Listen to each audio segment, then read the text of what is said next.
Hello, and welcome to Alta Live. My name is Beth Spotswood. I am the digital editor at Alta Journal, and I am psyched, just so excited to welcome you here today for a conversation with two of the historical consultants on the HBO hit period television series, Perry Mason. If you do not already watch the show, don't worry. You do not need to be a current Perry Mason viewer to have a great time today. Plot points and spoilers will not be a huge part of today's discussion. In fact, we will have no spoilers, I promise. Instead, we will talk to these historians, who I will introduce in a second, about how they work with the show's creative teams. Do they work with producers, designers, cast to help ensure the show's accurate reflection of Los Angeles during the Great Depression, right down to the tiniest detail. Any fan of Los Angeles, noir, period film and TV, and of course, history is going to have a great time at today's discussion. I promise. Our guests, William Deverell is the director of the Huntington-USC Institute on California and the West, and a professor at USC. He is also the founding director of the USC Library's Collections Convergence Initiative. He is a historian of 19th and 20th century American West. His undergraduate degree in American Studies is from Stanford, and his MA and PhD degrees in American History are from Princeton. Elizabeth Logan is the associate director of the Huntington-USC Institute on California and the West. She received her undergrad degree in history from also Stanford, and a JD from UCLA Law and a PhD in history from USC. So just, they know what they're talking about when it comes to LA history during the Great Depression. That was normally I don't give everyone's diplomas, but to legitimize our incredible guests, there you have it, Stanford in the house. Before we begin, some brief housekeeping. Alta Live is the digital interview series we do here at Alta Journal. If you are unfamiliar with Alta, we are an award-winning quarterly magazine and website focused on California and the West, which is why we work so frequently with the Huntington-USC Institute on California and the West. You can join us as a member for as little as $3 a month and support the work we do, including our California Book Club, a free and very fun to join monthly book club. We do weekly series like this one. Alta Live is at every Wednesday at 12:30, where we expand upon a topic. Bill and Elizabeth wrote about their work as historical consultants on Perry Mason for an Alta newsletter. So this interview is kind of an expansion on that. If you haven't yet joined us as a member, I so hope you consider it. Check us out at altaonline.com. Yes, Brett, to answer your questions in the chat, this webinar will be recorded and archived for viewing later. Please check your emails later this afternoon. We'll send you a link to that, as well as any other relevant links that come up, including where you can watch Perry Mason right now. There's a Q&A button at the bottom of the screen to ask questions of our guests. We will chat for about 30 minutes. They're very busy, so we're going to talk for 30 minutes and then let them go. But please let us know where you're zooming in from in the webinar chat. Use the Q&A button. It is so great to be with such a humongous crowd today. I am in Novato, California, up in Northern California. Bill, we'll start with you. Where are you today? I'm in the Doheny Memorial Library at USC. And Elizabeth? I'm in the history department at USC, right next door to Bill. Hello. Thank you both so much for joining us. I want to start, we're going to have a slideshow to let everyone kind of give our audience a visual vibe of what this season of Perry Mason is looking like.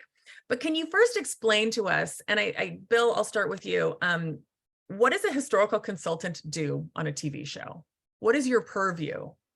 It's a great question, because I think it varies from show to show to show to show to movie, et cetera. So it depends on what the people in charge want of you. In this one, we're there to try to help them establish that feeling and tone and sensibility of the early 1930s in LA through language and imagery, situations and circumstances. So we're just there to try to help them go back to that period with what they say and what they depict. And it's endlessly interesting to try to do that. Elizabeth, do you agree with your colleagues' assessment here of what your job is? No. I absolutely agree. And I think it changes throughout the course of their production calendar too. You know, sometimes at the beginning, it's exactly what Bill was talking about. And then towards the end, when they're in post-production, it's all of the details that fill out like a robust sense of community, right? Music, what goes on with children playing in the background, all of those types of more, I think Linnell George, who is another one of the consultants, called them granular aspects of community. Well, it's actually, there are four, I started watching this week, season 2. My husband and I watched all of season 1, started watching season 2 this week. And of course I looked in the credits to find both of you. And there are in fact 4 historical consultants on HBO's Perry Mason season 2.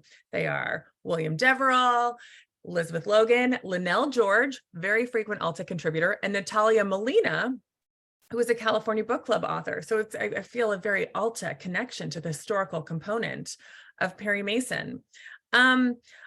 This season, can you remind us when exactly season 2 of Perry Mason is supposed to take place in LA, Bill? It's 33-34. I think we move across. Elizabeth, do you remember the exact? I think we're moving across that divide. I think it's 33, but it's starting to, by the end, we don't want to say, looking towards the future. Got it.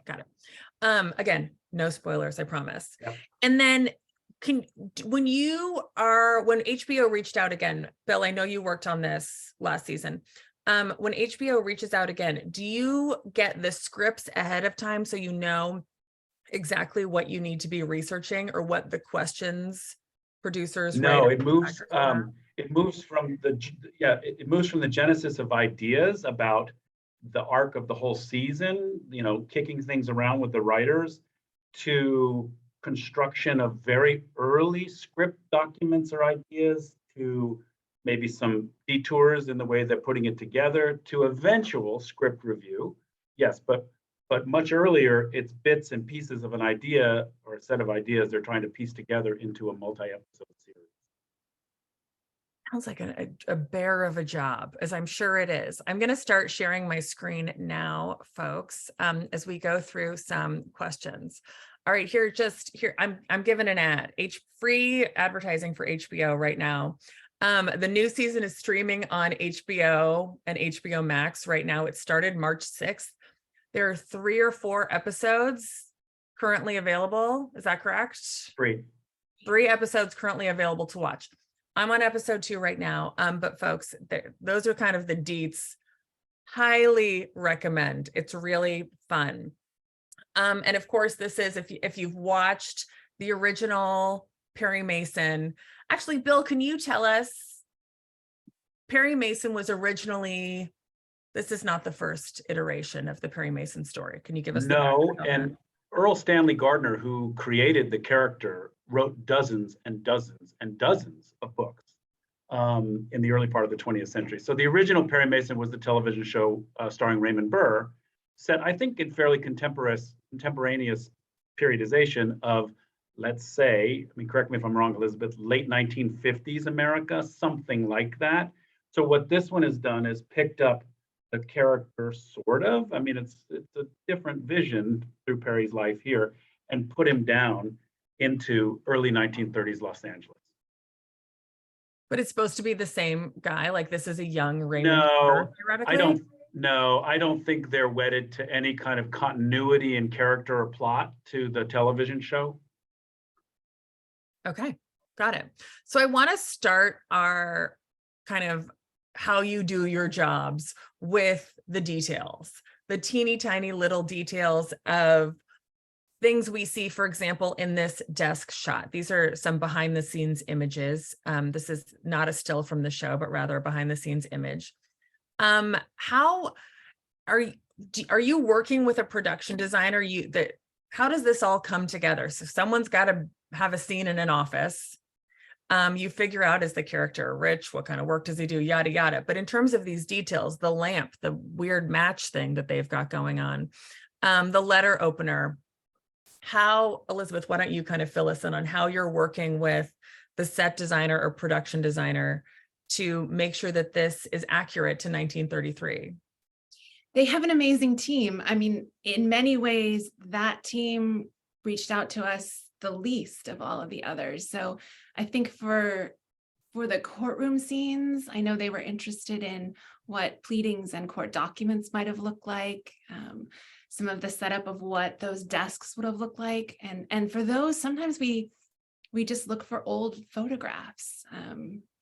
As historians, we're so used to relying on words, oral histories, written documents, and the like, and then interrogating photos maybe in questions about visual history. But in this sense, Bill and I were using those photos to get to the actual details, the tiny details, in a way that I certainly hadn't in the rest of my work. So in this one, looking at this picture, I don't think they asked us about anything on that table. Bill, do you have any memories? No, I don't think they did. And what we also rely on, just because the way, or in the same way Elizabeth mentioned here about our sense of the visual landscapes from that early period, there's a little bit of instinct in the sense of if we look at something and something looks anachronistic and out of place, there's a reasonably good chance we'll spot it. Not always, of course. So the other thing that's really interesting about the care with which these sets are put together, it's both for the viewers, obviously, to transport them back to the early 30s, but it's also for the cast.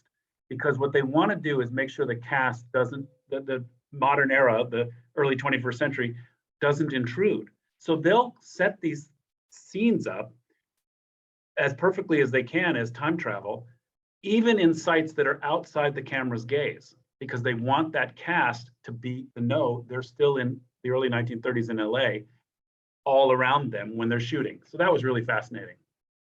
Did you ever walk on set to a scene like this and say, there's no way that lamp did not exist until 1957? The only thing I remember, Elizabeth, was some curiosity we had about something on the judge's desk when they were filming a courtroom scene. And I remember asking someone, I don't think I knew what it was. I think it stuck out. And it was pretty clear that they knew exactly what it was, and it was time specific. It was appropriate. Do you remember that, Elizabeth? I think it was something to do with water and a vase and we were sitting at a strange angle such that it looked incredibly modern, almost like a can of soda sitting on the desk. And it was not. And once you approached, Bill's right, they had definitely done their research and they knew exactly what was sitting there.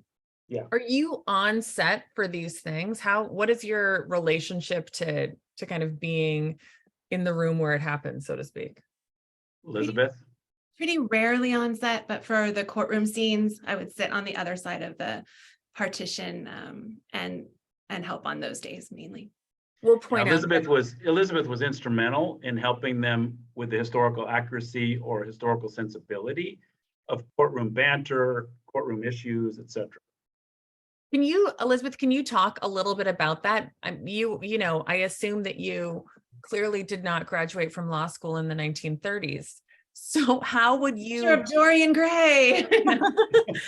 Of course, there are historical records and books and what people studied when they went to law school then. Did you just basically have to go back to law school in the 1930s to put yourself through 1930s law school? I used the same skills that I did as a lawyer, but I just stopped looking in 1935 because mainly you're looking for appellate pieces. So if I wanted to find out what was going on in a criminal trial, I would look at something a little bit later because it would take time to get there. I found a practice guide from the 1930s. Lawyers use practice guides right and left. And it was a small little book that it was about the size I imagined a lawyer would just hide in a briefcase and take to court with them. That was basically criminal procedure in California courts, published in the 1930s. So I pored over that for the kind of granular details. And then, just looked at old case law, pictures of court cases, newspaper coverage, just so that they could get the sense that they needed, that things were being grounded in the procedures and what might have actually happened in the 30s. And there was obviously, presumably, different laws. The law that Los Angeles, California law, there's a lot of different cases. I mean, I'm 2 episodes in and we're in civil law, criminal law. There's a lot is going on already legally. And I imagine a lot of that has changed since. Did you need to go back in this scene right now, basically like one supermarket owner is suing, supermarkets didn't exist there. One grocery store owner is suing another grocery store owner. Did you have to go back and kind of learn about, like, very specifically, I won't get into the nitty gritty of this case, not that it's going to give away anything. It's just, we're suing grocery stores here. But for this specifically, how did you research? For this, they had a sense of where they wanted the story to go, and for the whole rest of the season, right? So most of the time it would be, can you help us understand different pathways to get to a specific result? Or if these things happened, then what might be the likely set of results? So then I would look at previous case law to try and find similar fact patterns to give them kind of the range of possibilities that seem most likely. So it is looking back in time and as close to LA County as possible, definitely within California, if I could find something. I note in this scene, obviously we have someone on the crew here. There's also, you can tell that it's like a timeout, but there's one of the jurors is wearing a mask. So this is clearly in the current pandemic. I know Bill is also a pandemic historian, and I don't know that people were masking in 1933 LA. In terms of, we'll note that there is an all-male jury. There's also a scene in which the DA addresses the press and he says, "Gentlemen," which of course I bristled at. But in terms of what kind of person would serve on a, do you kind of remind folks, it's going to be all white men serving on the jury, obviously in 1933, or is that already done before you even get there? There were women on juries in LA County in the 30s. And I'm not so certain that the person in the orange behind the crew member isn't a woman. Again, I can't tell from the photo. Do you see the one person? woman? Oh yeah, in the hat. They have a woman sitting there. Yeah. Was that normal to have women on? Yeah. All right. Yeah, you'd see them. Yeah. I'm just trying to force sexism on the justice system when. Well, I mean, is the public world tilted towards men, like the scene with the journalists, et cetera? Absolutely. Okay. Is it remarkable that Della is sitting there? Yes. Is it historically accurate that there were Dellas? Absolutely. But, we're not talking about the graduation rates from law school that we see now at 50-50. Right. And it was historically accurate to have both the California flag, I've kind of learned from Bill to look at these details in the back, that the flag, that's what the bailiff is wearing, is, in terms of costumes, how involved do you get in that kind of, I think the next picture I have is a really you have a question in the chat about the number of stars in that flag. We weren't asked about that. We didn't, that would be a very good thing to check. We could figure that out pretty quickly, I suspect. I bet they're on top of that. And then costuming, the costume people are brilliant at establishing the sensibility of the period through dress. But we did get asked questions, generally not the formal uniform kind of quality questions, but got a lot of questions about people on horseback in certain recreational scenes in the 1930s in and around LA County, Griffith Park, et cetera. What would they be wearing? And you could find that out. And then you pass it on through the system of production, and lo and behold, there they are. And is it, it must be kind of incredible if someone is saying, let's use, for example, I don't know that this necessarily happened, but this casino scene in which, you're asked questions about it, you go through whatever the system is, you do your research. Okay, they're going to be mostly men in black tuxedos, a couple of the white jackets, women are wearing this, we would have slot machines over here. To see it all come to life from your research to three-dimensional real people doing this must be kind of bizarre as a historian. You're really studying the past. This is kind of a unique opportunity it's like your Disneyland, to bring it to life in front of you. Is that Elizabeth? I think it was unsettling, and in the courtroom scenes especially, it was unsettling. I'm like I was for court, I'm always early. So there were a few days on set when I was there and there were not many people. There might have been a gentleman working on the air system, and it was quiet. And yet it looked like a courtroom, and it had a smell that was interesting. And then 20 minutes later, it would be filled with all the extras. and the actors speaking the law. And it was almost, I don't know if it was like time travel, but it felt heavy. It was hard to hold on to all the different things going on. It still felt like these were two brothers in serious jeopardy, which that's a known fact. So I'll just put that. We get into that in episode 2. So what's happening basically is that Perry Mason has gone into civil law. He finds it very boring. And so of course, because he cannot help himself, he takes on this total long shot criminal defense case. Okay, I was also fascinated as I watched. It's just like perhaps the eater in me. The grocery stores are so weird in 1933. Look at, they're just on what appeared to be like, this looked like the inside of a Williams Sonoma to me. It was so empty compared to a grocery store now. So beautifully presented. Of course, everything is so cheap. How involved were you? The grocery store plays in the first couple of episodes, at least. We see them several times. We discuss grocery store layout to a certain extent. Can you tell me a little bit about how that was researched and what buying food in 1933 LA was like? I can make a stab at that, and then Elizabeth, feel free to fill in. One of the directional pathways we help out with set design, which again, Elizabeth's right, we're not involved in set design per se.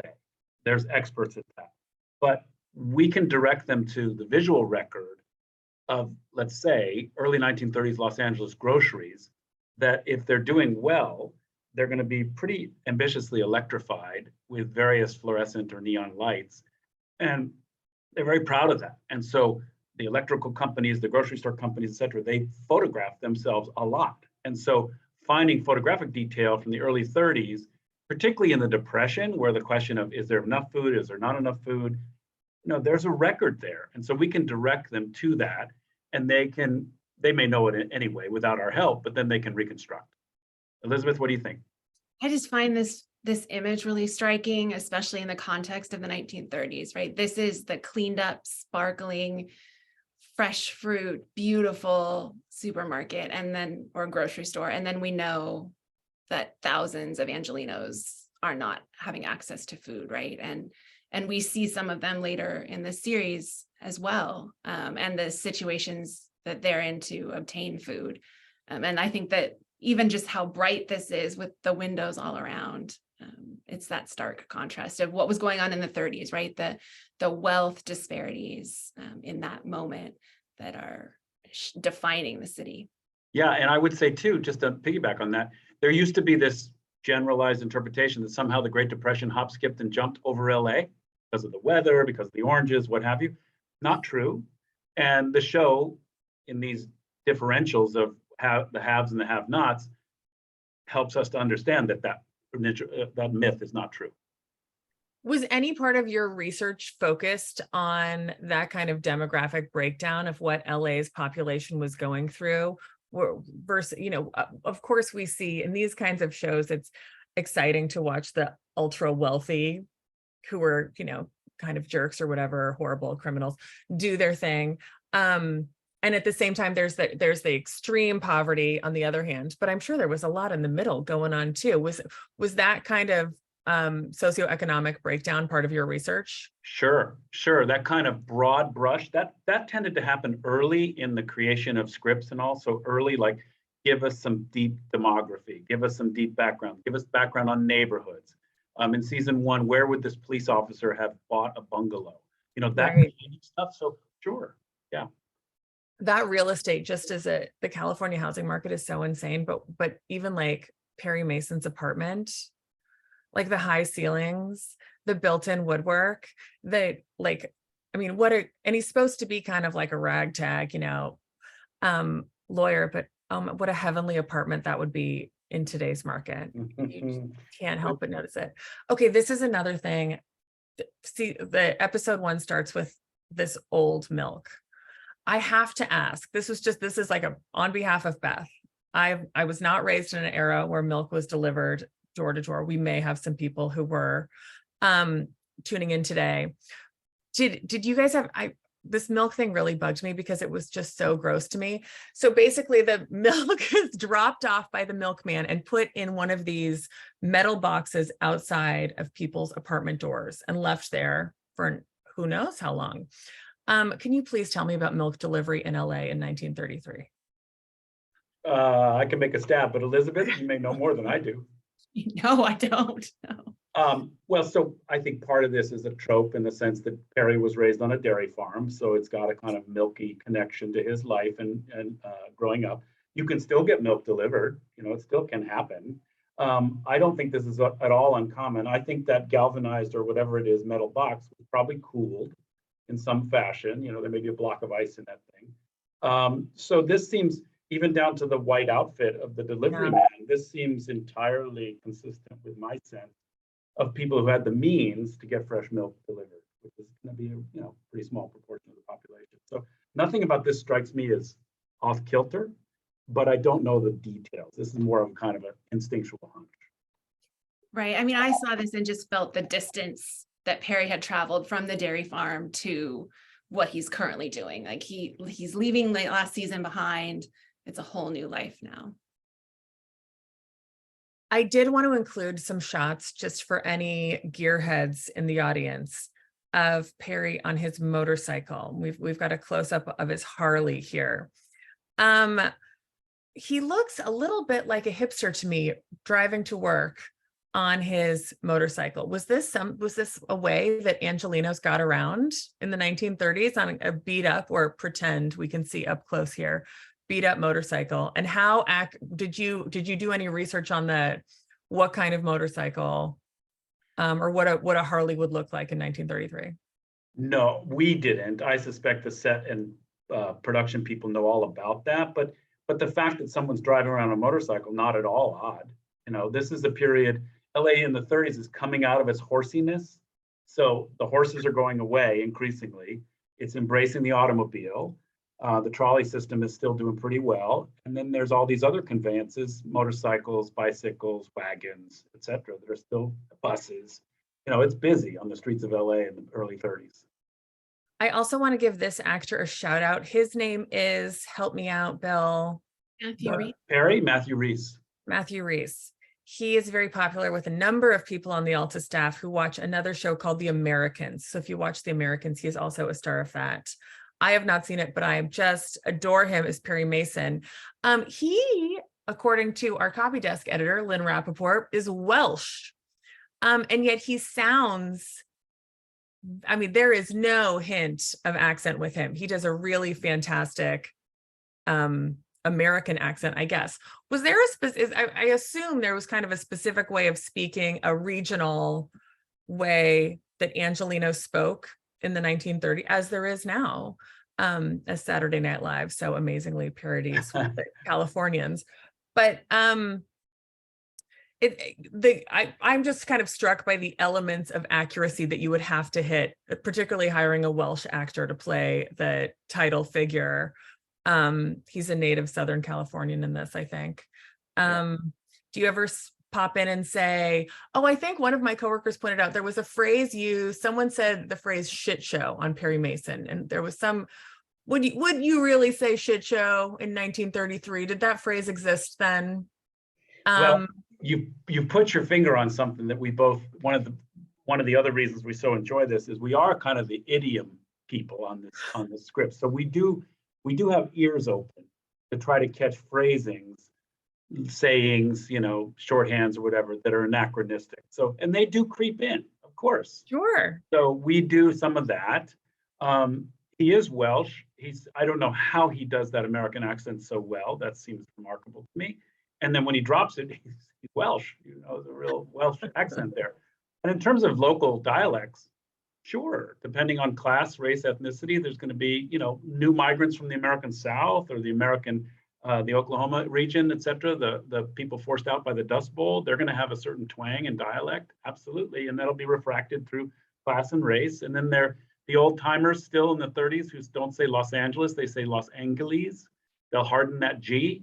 That tends to be a class thing in the upper reaches of class and race. Oh, my grandmother said that. It drove me insane. Yeah, we don't hear it anymore really, but people back then, it's not that uncommon. So sure. Los Angeles, she said. Ugh. Yeah. I did want to touch on this image. I feel like this doesn't give away too much. The character Della is a lesbian with her own kind of really interesting side story going on in her personal life. I'm curious. I realize that, of course, you're not involved in the plot development, but it is exciting and important to see LGBTQ plus characters in a show like this, in a period piece. You don't see it that often, especially kind of this richly explored with Della. And I think that the DA is gay. He kind of hints at being gay. Can you tell me, Bill or Elizabeth, about what being gay in 1933 in Los Angeles was like, and how people found one another? This clearly is either a lesbian club or a gay club, presumably underground. How did that work? Elizabeth, do you want to take the first stab, or you want me to? I mean, for the time that we have, if you really want more details, I think Daniel Hurwitz's Bohemian Los Angeles is a really excellent resource for people who want to think about gay history in LA across a large swath of time, and the kind of non-linear trajectory of people being kind of more out and about in public spaces and then more closeted. There certainly were spaces to meet people. I mean, and yet time periods within that when there's really active police monitoring of the LGBTQ plus community, and really kind of terrifying coming in through the rafters type situations to shut down what is, people's personal lives and existence. And then just because we are, both Bill and I, part of USC, also just anyone who's interested in LGBT history in Los Angeles, the One Archive here at USC is the richest archive that you can find. I think they're a little bit under construction right now, but they definitely have a web presence, and they have costumes, they have music, they have photographs, they have people's personal papers. I don't know, Bill, did you want to jump in? No, I agree entirely with that. I think, reading back into the history of this period and these kinds of relationships, you can do it, but because it was policed and because it was often underground, et cetera, you've got to generally go through the repressive record to find the real story. So, but you can do it. For sure, the fact that these relationships exist, no surprise at all. I do want to get to some questions from our audience. Bill, perhaps this one is for you. Can you say anything about Earl Stanley Gardner and his life? Not much. I have a small collection of letters that were given to me years ago, completely unrelated to this, from someone whose grandfather corresponded with him. And the closest I can come to any sensibility is he seemed to work all the time, because he wrote and wrote and wrote and wrote and wrote and wrote. And these were famous books. So I know that the writers of this show, either season 1 or season 2, have steeped themselves in his oeuvre. They're doing some work with who he thought he was creating, and they may be even borrowing Easter eggs from the novels and putting them in the show, for all I know. Do you, Donna asks, how do you have time for this on top of teaching and your own research? Do student researchers get to be involved in any of this? Great question. No, regarding the student researchers, we haven't brought them in. In some respects, the timing almost takes care of itself, in the sense that these are folks who are in a hurry. They're working on production schedules and, access to lots and all that stuff. So they're in a hurry, which generally the history profession's not. So Elizabeth and I try to answer the queries quickly. Some of them we can do off the top of our head. That's wrong. No, they wouldn't have. That's not what they'd say.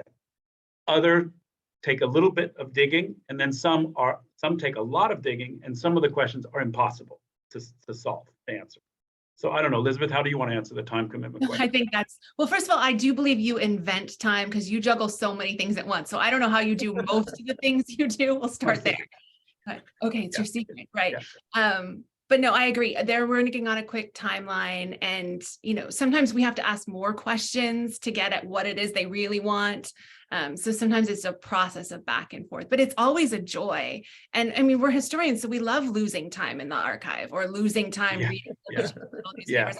3 hours can go by, and I've been reading cases from the 1930s, and I forgot to eat lunch sometimes. So yeah, it's a joy. I'm loving all of the responses to the milk question. My last question for you, and then I will let you get back to work with your many jobs. This show seems to really lean into noir, the like noir vibe. The opening is very, it's just like the noir design, those kind of elements of classic noir that we know so well. Do you ever have to suspend your historian role and just let the style win over history? Does that ever happen? I realize that HBO has clearly invested a lot of effort and presumably money in making this super accurate and as close to the real thing as possible. But does style ever win over